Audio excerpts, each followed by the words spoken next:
Well, Europe is one step closer to bringing in its insidious digital ID. The European digital identity could be used for birth certificates, medical certificates, bank accounts, tax returns, university applications. The list goes on and on.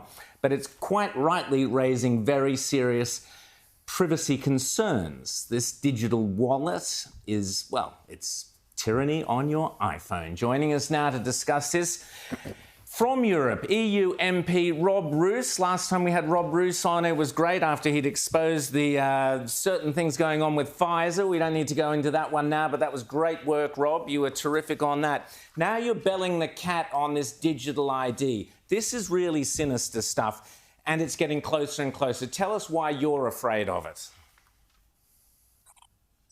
The European Parliament and the member states reached an agreement last week on the digital identity. And that's an instrument that is pushed top down, an instrument nobody asked for. And despite so many warnings, so many security specialists and privacy experts sounding the alarm clock, they still reached an agreement. And especially in the Netherlands, this is extremely controversial. A parliamentary majority demanded that the Deputy Minister for Digitalisation would not agree to this in the EU, but she did it anyway, which begs the question, what is the status of our parliament? Are we still a democracy? They're really pushing this thing. James? And tell us, what exactly is this thing? What does this identity passport mean? What would it be able to control? And I presume that's what is happening here, is they're selling it as an idea that, oh, your life will be more convenient and that there'll be all these sorts of, things that you can do and freedoms that you'll have and all of this, but that, in fact, actually, you could flick a switch and it could become very sinister. Tell us about that. Yeah, you would have a so-called wallet on your phone where your personal data is stored in. And that's indeed all kinds of information, medical, insurance, diplomas, but also online purchases. And your whole life can be stored in that thing. With one click, you would provide government organizations and companies with your personal data. It would supposedly be convenient, and that's how they sell it.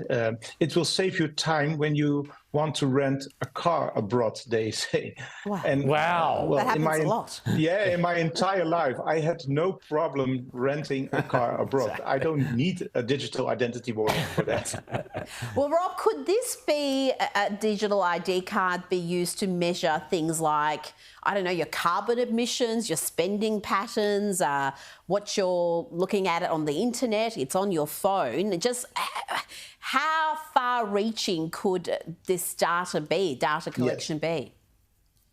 Yes, it goes very far.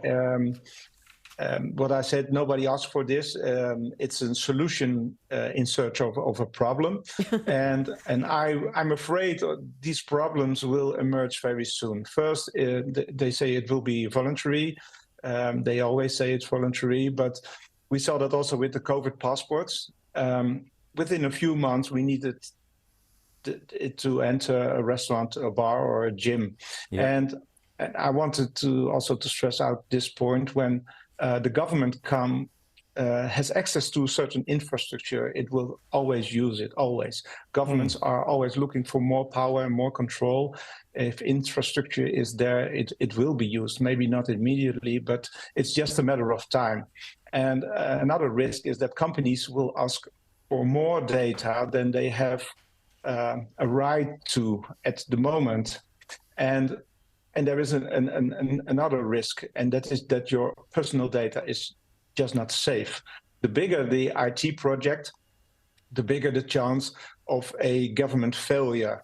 Rest assured that on day one of the introduction of the digital identity wallet, our enemies will start looking for ways to access our personal data. They will be this will be the number one target for cyber attacks. We do not want foreign governments or governments to get access to our bank accounts, to our medical records, but also we should not they should not know who is in the military service, etc., because there is so much information on it, and if if they steal it, it's really a problem.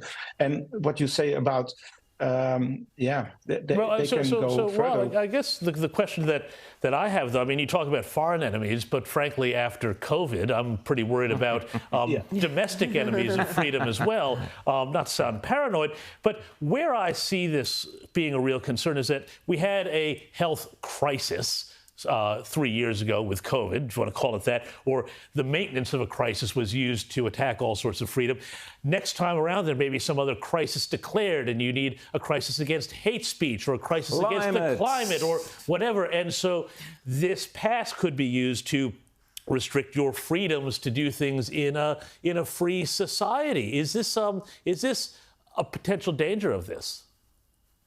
It certainly is. Certainly is. First, they said the digital identity. It was 3 years ago. I started talking about this already, and they say it's a conspiracy theory. We should not talk about this. And now it's here. And immediately, when the agreement was reached last week, European Commissioner Breton said, "Now we have this digital identity wallet. We need to put something in it." And he suggested that the central bank digital currency would be put into this. And that's another so-called conspiracy theory that is now officially announced to become policy. Especially the combination of these two instruments is very dangerous, because this is how governments can create 100% control over people's life. It's a social credit system, and this is exactly how the Chinese control 1.4 billion Chinese people. And the carbon budget, that can be the next thing. We had already a prominent Dutch banker, Barbara Basma, here in the Netherlands, and she advocated openly in the media this would be a good solution. And a Dutch research institution already conducted studies on the effectiveness of a carbon budget. So I don't think this is still a conspiracy theory anymore. I think this could be a frightening reality in the near future.